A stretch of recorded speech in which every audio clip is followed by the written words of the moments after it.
নমস্কাৰ এতিয়া বাতৰ হেড ষ্টুডিঅত মই প্ৰিয়ংকা এক ব্ৰেকিং নিউজ আলফা স্বাধীনলৈ উজনিৰ 5 গৰাকী যুৱতী 2 গৰাকী কিক বক্সাৰ সহ 5 যুৱতী আলফা যোগদান কৰাৰ সন্দেহ কৰা হৈছে আলফা স্বাধীনলৈ তিনিচুকীয়াৰ কিক বক্সাৰ নয়নমণি সেতিয়া গোগামুখৰ কিক বক্সাৰ সবিতা সেতিয়া আৰু যোগদান আলফাত লক্ষিমপুৰৰ লালুকৰ শৰ্মিষ্ঠা শইকীয়া ওৰফে য়েসাংফা অসমৰ লগতে মৰিগাঁও আৰু মাজুলীৰ 2 গৰাকী যুৱতী আলফা স্বাধীনত যোগদানৰ সন্দেহ প্ৰকাশ কৰা হৈছে খেলিবলৈ ঘৰৰ পৰা ওলাই গৈছিল ৰাষ্ট্ৰীয় পৰ্যায়ৰ কিক বক্সাৰ নয়নমণি সেতিয়া আৰু সবিতা সেতিয়া উল্লেখ্য যে 3 দিন পূৰ্বে ঘৰৰ পৰা ওলাই যোৱা নয়নমণি সেতিয়া ওৰফে ইহম সেতিয়াৰ স্বামী জয়ন্ত শইকীয়াও আছিল আলফাৰ প্ৰাক্তন সদস্য পৰৱৰ্তী সময়ত আত্মসমৰ্পণ কৰি আৰক্ষীৰ হোমগাৰ্ড ৰূপে কৰ্মৰত হৈ আছে নয়নমণি স্বামী জয়ন্ত শইকীয়া ইপিনে আন্তঃৰাষ্ট্ৰীয় পৰ্যায়ৰ কিক বক্সিঙত ব্ৰঞ্জৰ পদক লাভ কৰিছিল সবিতা সেতিয়াই আলফা স্বাধীনত যোগদানৰ খবৰ পোৱাৰ পিছতে কান্দোনত ভাগি পৰিছে সবিতা সেতিয়াৰ পিতৃ-মাতৃ সবিতাক ঘৰলৈ উভতাই আনিবলৈ পৰেশ বৰুৱাৰ লগতে মুখ্যমন্ত্ৰীক কাটৰ আহ্বান জনালে পিতৃ-মাতৃয়ে অৱশ্যে 5 গৰাকী যুৱতীৰ আলফা স্বাধীনত যোগদান কৰাৰ সন্দৰ্ভত কোনো ধৰণৰ তথ্য প্ৰকাশ কৰা নাই অসম আৰক্ষীয়ে যি সময়ত আলফা স্বাধীন আৰু চৰকাৰৰ মাজত আলোচনাৰ প্ৰসংগই চৰ্চা লাভ কৰিছে সেই সময়তে ৰাষ্ট্ৰীয় পৰ্যায়ৰ খেলুৱৈ সহ 5 গৰাকী যুৱতীৰ আলফা স্বাধীনত যোগদানৰ বাতৰিও তুলপাৰ লগাইছে এতিয়া সমগ্ৰ ৰাজ্য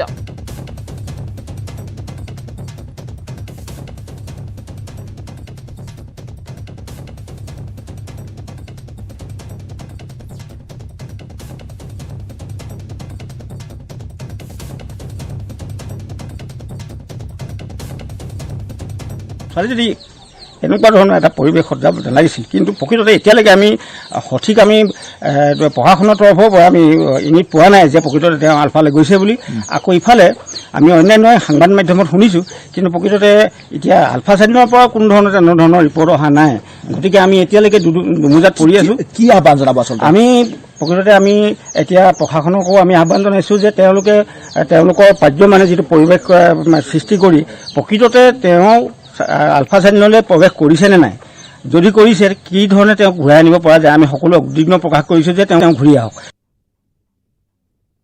তেওঁলোকক আমি চিনিও নাপাওঁ আগতে তেওঁলোকৰ নামো শুনা নাই বা মানে কিক বক্সিং তেওঁলোকে কিবা খেলে নেকি নাই গম নাপাওঁ অকল তিনিচুকীয়া আৰু লখিমপুৰৰ বা দুজনী আহিছিল লখিমপুৰৰ বা দুজনী আহিছিলে তেওঁলোকে ইয়াত আহি ফুৰা চকা কৰিছিলে নেকি ফুৰিব গৈছিলে NSPC চাইডে গৈছিলে আৰু কিবা পাহাৰৰ চাইডে ফুৰিব গৈছিলে আমি ভাবিছোঁ খেলত গৈছে ঘৰটো তেনেকৈ কৈ গৈছে মই খেলত যাওঁ আৰু মোৰ খেলা বস্তুবোৰো লৈ গৈছে সেইটো আমি খেলত আছে বুলিয়ে ভাবি আছোঁ এতিয়া মই সুধিছোঁ ক'ত যাবি মই বোলে সেই আগত হেৰিয়ত বমবাৰীত আছিলে বমবাৰীত যাওঁ বোলে খেলত যাওঁ বোলে তেনেকৈ কৈ থৈ গৈছে আৰুতো আমি নাজানো এটা বাচ্ছা আছে 8 বছৰ বয়স হৈছে তাৰতো হাজবেণ্ডো আছে এতিয়াতো আমি খেলত গৈছে বুলি আমি বৰ্তমান এতিয়ালৈকে ভাবি আছোঁ আৰু ক'ৰবাত যদি সি আছেও যদি সি ঘৰলৈ ঘূৰি আহোঁ তেওঁ ল'ৰাটো মুখলৈ চাই আহিব লাগে আমি কামনা কৰোঁ আৰু আমি এইটো ক'বলৈ জানো আৰু আনেক ব্ৰেকিং নিউজ তিনিচুকীয়াৰ হোমৰজ্যোতি বিদ্যালয়ত অঘটন পৰীক্ষা চলি থকাৰ মাজতে এগৰাকী ছাত্ৰীৰ মৃত্যু হৈছে মৃত ছাত্ৰীগৰাকীৰ নাম হৈছে বিপাঞ্চি বাৰ্বি গগৈ 10ম শ্ৰেণীৰ ছাত্ৰী আছিল বিপাঞ্চি বাৰ্বি গগৈ মাকুমৰ জ্যোতিনগৰত ঘৰ বিপাঞ্চিৰ 9ম আৰু 10ম শ্ৰেণীৰ পৰীক্ষা চলি আছিল হোমৰজ্যোতি বিদ্যালয়ত পৰীক্ষা চলি থকাৰ মাজতে ঢলি পৰিছিল ছাত্ৰীগৰাকী চিকিৎসাধীন কৰাৰ পিছতে প্ৰাণ ৰক্ষা নপৰিল ছাত্ৰীগৰাকীৰ হস্পিটেললৈ লৈ যোৱা হৈছিল কিন্তু প্ৰাণ ৰক্ষা নহল ছাত্ৰীগৰাকী চিকিৎসকে মৃত বুলি ঘোষণা কৰিলে ছাত্ৰীগৰাকীক পৰীক্ষা দি থাকোঁতে ছাত্ৰীৰ মৃত্যু হোৱাৰ ঘটনাই তিনিচুকীয়া জিলাত এতিয়া সৃষ্টি কৰিছে চাঞ্চল্যৰ মৰণোত্তৰ পৰীক্ষাৰ বাবে প্ৰেৰণ কৰা হৈছে ইতিমধ্যে মৃতদেহ এতিয়ালৈকে উদ্ধাৰ হোৱা নাই ছাত্ৰীগৰাকীৰ মৃত্যুৰ কাৰণ কি কাৰণে এনেদৰে মৃত্যু হ'ল হঠাৎ সেই কাৰণ এতিয়াও জানিব পৰা হোৱা নাই কিন্তু হঠাৎ পৰীক্ষাৰ মাজতে ঢলি পৰে ছাত্ৰীগৰাকী আৰু মৃত্যু হয় ছাত্ৰীগৰাকীৰ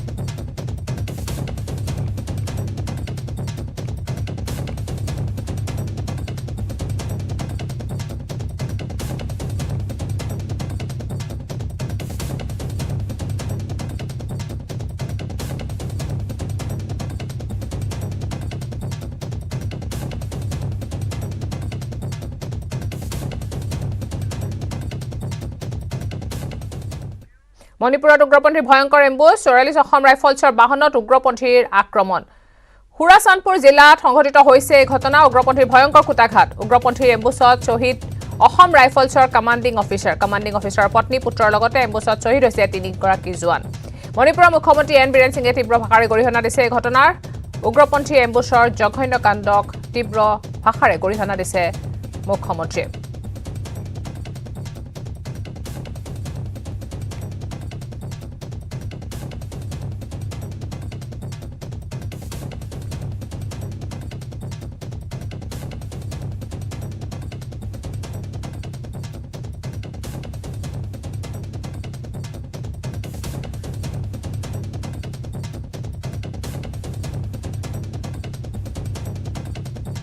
মণিপুৰত উগ্ৰপন্থী ভয়ংকৰ এম্বুছ, অসম ৰাইফলছৰ বাহনত উগ্ৰপন্থী আক্ৰমণ।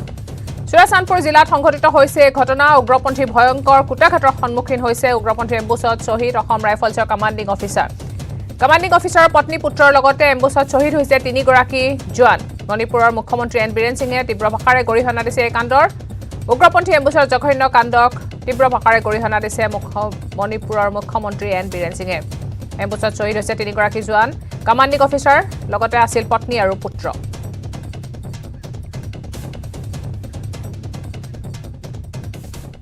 আৰু ইয়াৰ লগে লগে সময় হৈছে এতিয়া বাতৰিৰ পৰা বিদায় লোৱাৰ।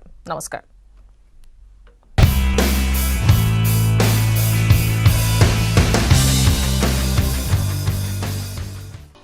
नमस्कार। इस विशेष बुलेटिन में आप सभी दर्शकों का बहुत बहुत स्वागत है। मैं हूं असीम मिश्रा और मेरे साथ हैं हमारी सहयोगी जो कि इस वक्त जूम के साथ जुड़ी हुई हैं, रजनी। हम दोनों का ही नमस्कार और शुरुआत हेडलाइंस के साथ। राष्ट्रपति रामनाथ कोविंद आज राष्ट्रपति भवन में आयोजित समारोह में राष्ट्रीय खेल पुरस्कार करेंगे प्रदान। 12 खिलाड़ियों को देश के सर्वोच्च खेल सम्मान मेजर ध्यानचंद खेल रत्न पुरस्कार से किया जाएगा सम्मानित। वहीं 2021 में उत्कृष्ट प्रदर्शन के लिए 35 खिलाड़ियों को मिलेगा अर्जुन पुरस्कार।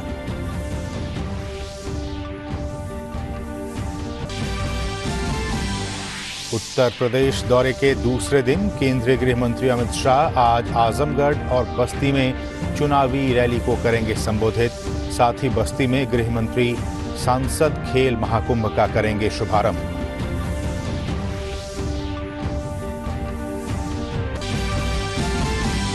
तमिलनाडु में बारिश से संबंधित घटनाओं में मरने वालों की संख्या हुई 17। मौसम विभाग का तेज बारिश के साथ आंधी तूफान का पूर्वानुमान। चेन्नई में आज बारिश के अनुमान के कारण स्कूलों और कॉलेज रहेंगे बंद।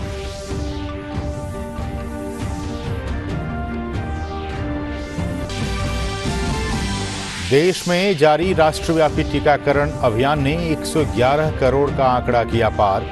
कल शाम 7 बजे तक 52 लाख से अधिक कोविड टीके लगाए गए।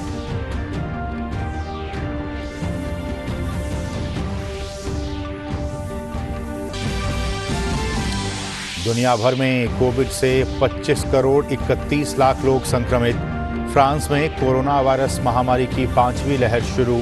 जर्मनी, रूस में भी संक्रमण के नए मामलों में वृद्धि के साथ रिकॉर्ड मौतें दर्ज।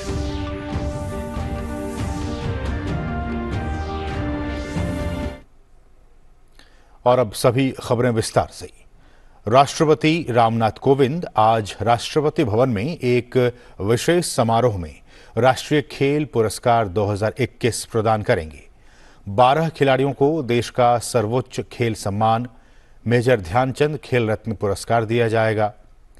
युवा कार्यक्रम और खेल मंत्रालय ने 2 नवंबर 2021 को राष्ट्रीय खेल पुरस्कारों की घोषणा की थी। राष्ट्रीय खेल पुरस्कार हर साल खेलों में शानदार प्रदर्शन के लिए प्रदान किए जाते हैं।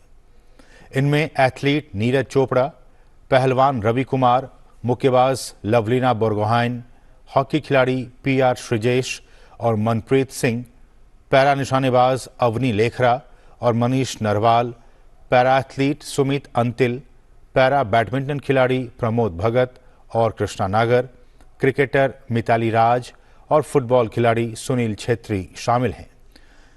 खेल और स्पर्धाओं में उत्कृष्ट प्रदर्शन के लिए 35 खिलाड़ियों को अर्जुन पुरस्कार दिया जाएगा। इनमें पैरा टेबल टेनिस खिलाड़ी भाविना पटेल, पैरा तीरंदाज हरविंदर सिंह, एथलीट अर्पिंदर सिंह, फेंसिंग खिलाड़ी भवानी देवी, क्रिकेटर शिखर धवन, टेनिस खिलाड़ी अंकिता रैना, निशानेबाज अभिषेक वर्मा और मुक्केबाज सिमरनजीत कौर सहित अन्य खिलाड़ी शामिल हैं। राष्ट्रपति द्रोणाचार्य पुरस्कार ध्यानचंद लाइफ टाइम अचीवमेंट पुरस्कार और राष्ट्रीय खेल प्रोत्साहन पुरस्कार भी प्रदान करेंगे। केंद्रीय गृह मंत्री अमित शाह उत्तर प्रदेश के 2 दिवसीय दौरे के दूसरे दिन आज वाराणसी में अखिल भारतीय राजभाषा सम्मेलन का शुभारंभ करेंगे। अमित शाह आज आजमगढ़ और बस्ती जिलों का भी दौरा करेंगे, जहां आजमगढ़ में राज्य विश्वविद्यालय की आधारशिला रखेंगे और एक जनसभा को संबोधित करेंगे। वहीं बस्ती में सांसद खेल महाकुंभ का शुभारंभ करके एक जनसभा को भी संबोधित करेंगे। इससे पहले कल केंद्रीय गृह मंत्री अमित शाह ने वाराणसी में बनारस हिंदू विश्वविद्यालय के संस्थापक मदन मोहन मालवीय की पुण्यतिथि पर उन्हें श्रद्धांजलि दी। साथ ही अमित शाह ने पार्टी के वरिष्ठ नेताओं के साथ भी मुलाकात की। प्रधानमंत्री नरेंद्र मोदी ने कल लोक कल्याण मार्ग स्थित प्रधानमंत्री आवास पर आयोजित दिवाली मिलन के मौके पर प्रधानमंत्री कार्यालय के अधिकारियों के साथ बातचीत की। उन्होंने इस अवसर पर सभी को दीपावली की हार्दिक शुभकामनाएं दी।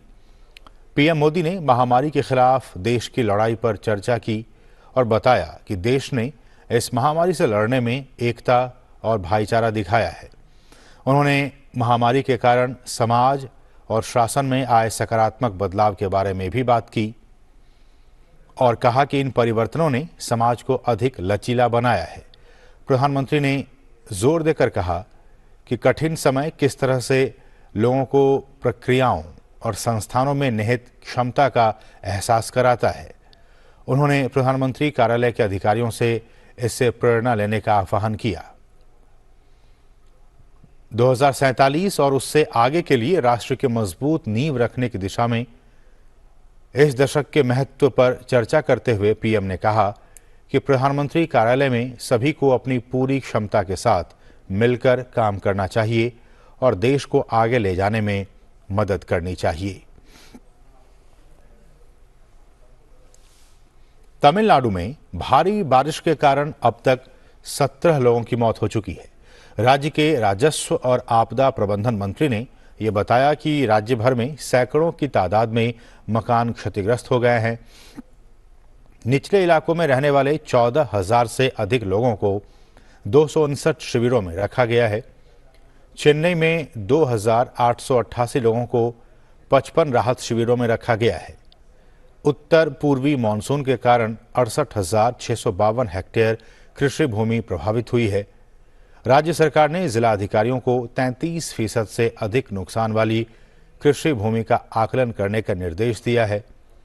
वहीं मौसम विभाग ने नीलगिरी में कुछ और दिनों के लिए भारी बारिश की भविष्यवाणी की है, जिसको देखते हुए नीलगिरी की यात्रा से बचने की चेतावनी दी गई है। वहीं चेन्नई में आज बारिश के अनुमान के कारण स्कूल और कॉलेज को बंद करने का आदेश दिया गया है। भारत ने कोविड टीकाकरण अभियान में अहम उपलब्धि हासिल कर ली है। कोविड महामारी के खिलाफ सबसे प्रभावी हथियार के रूप में शुरू किए गए टीकाकरण अभियान के तहत देश में अब तक 111 करोड़ से अधिक टीकों की खुराक दी जा चुकी है। वहीं टीकाकरण अभियान के 301वें दिन शाम 7 बजे तक 52 लाख से अधिक कोविड टीके लगाए गए। दुनिया भर में कोरोना महामारी से अब तक 25 करोड़ 31 लाख से अधिक लोग संक्रमित हो चुके हैं। इस संक्रमण से अब तक 51 लाख से ज्यादा लोगों की मौत हो चुकी है। हालांकि इलाज के बाद विश्व में 22 करोड़ 89 लाख से अधिक लोग स्वस्थ भी हुए हैं। कोरोना से सबसे अधिक प्रभावित देशों में अमेरिका सबसे आगे है। अमेरिका में कोरोना संक्रमण के कुल मामलों की संख्या 4 करोड़ 78 लाख से अधिक है। अमेरिका में कोरोना के कारण मरने वालों का आंकड़ा 7,82,000 से अधिक है।